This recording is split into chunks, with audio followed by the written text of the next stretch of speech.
Liboan ka mga tao ang midagsa sa South Road Properties kon SRP atol sa National Rally for Peace nga gipangunahan sa Iglesia ni Kristo. Sayra nato ang detalye pinaagi ning report ni Alan Domingo.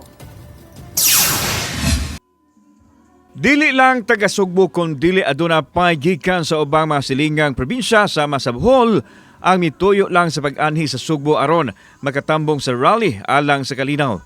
Gani ang uban kanila sa gagmayng tent na nagpalabay sa kagabion sanglit kagahapon pa sila niabot sa SRP.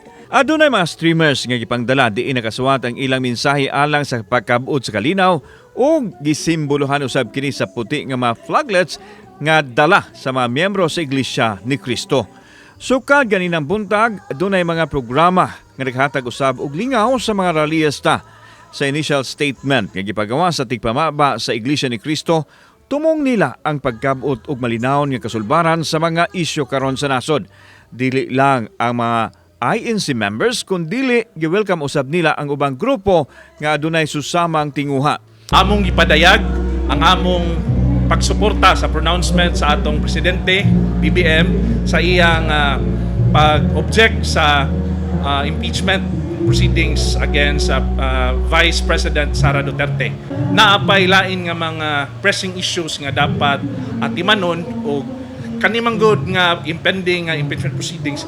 Ang tendency ni maka-create ni og dako kayo nga pagkabahagi o pagkabahin-bahin sa atong nasod.